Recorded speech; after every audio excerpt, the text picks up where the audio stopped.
you could go back in time and advise yourself at a young age, at the start of your work, is there one lesson you would say is most valuable to you that you have learned during this journey, let's call it the journey of your career?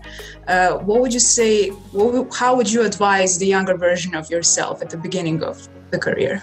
When I started, and this was for me quite from going from university and then starting to work, a bit of a Sprung ins kalte Wasser, a splash into cold water. So I needed the time to adapt to this new working environment.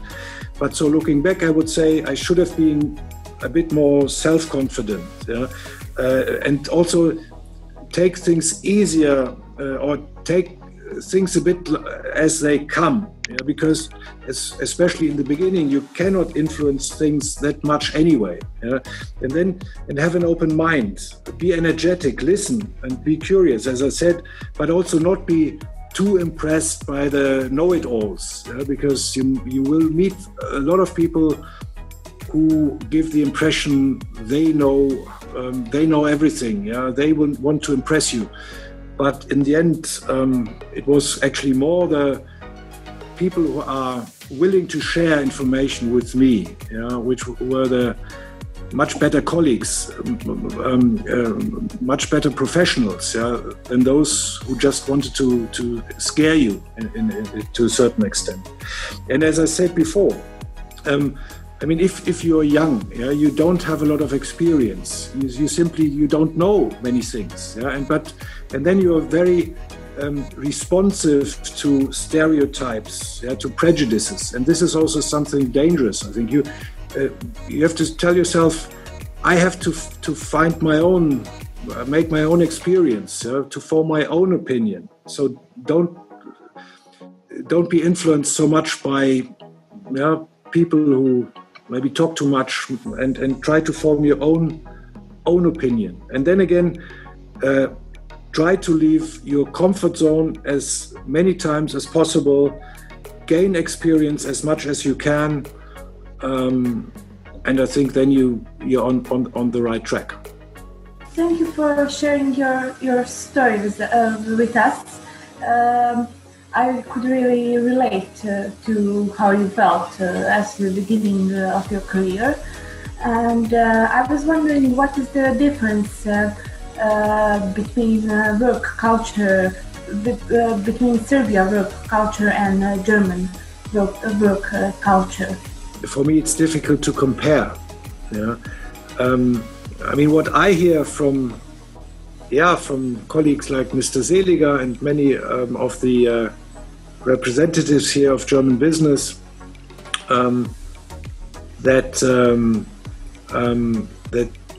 the young Serbians are very eager to learn. That the quality of education, academic education, training is pretty good. That people, and this is something I can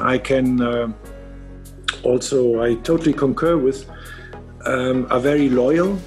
So we have many of our local staff work here since, I don't know, 20, 30 years. And this is pretty exceptional. And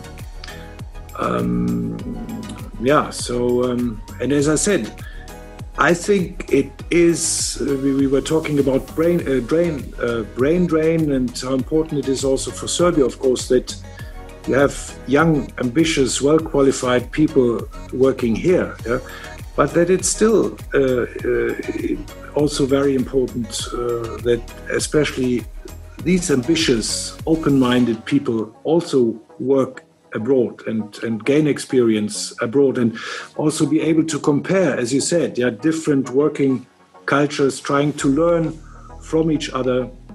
And I think this is what is happening globally. I wanted to ask you more about, you mentioned about your family, and you had 3 kids, and also you worked all over the world. I counted like 10 or 11 places you worked, and how was it?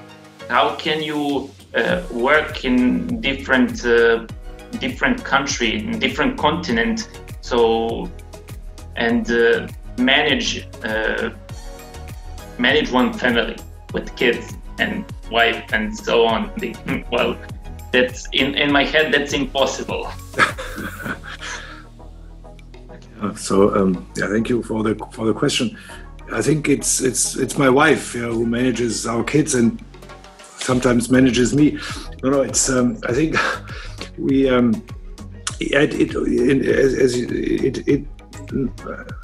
it was maybe not as difficult as it might seem.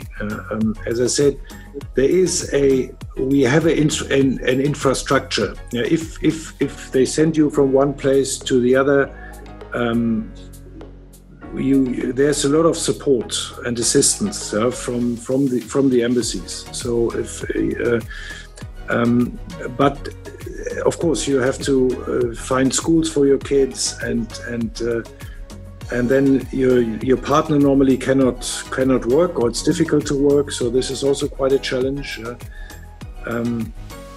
And I think I mentioned this in the beginning. It used to be easier 20, 30 years ago, but today, normally if you have couples, and most of the time both have academic degrees, and then to expect from one partner to simply say, well, okay, I let go of my career just to follow my wife or my husband, for him to follow his diplomatic career. Fewer and fewer people are willing to do that. So this is also difficult for diplomatic services worldwide. But I think it helps if you have a stable partnership. But it's doable. And it's fun. For me, you have a really interesting job, and I was wondering if you could tell us something about one day in the office for you. How does it look like? What do you do on a daily basis? In normal times or in COVID times? In COVID times, I mean, today, for example, I spent actually the whole day in my office here. And I don't know, probably I don't know how many video, Zoom, and you name it calls I had this today. We also have our internal meetings, normally in this virtual format, because we have to stick to these distancing rules.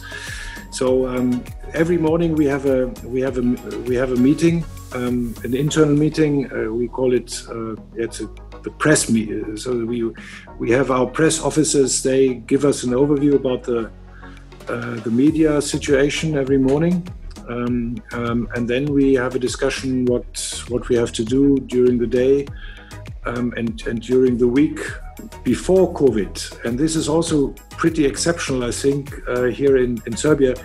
The diplomatic life is also pretty intense. You have many receptions. You have National Day receptions in the evenings, or just diplomatic dinners, or also cultural events, concerts. And as an ambassador, I get many invitations.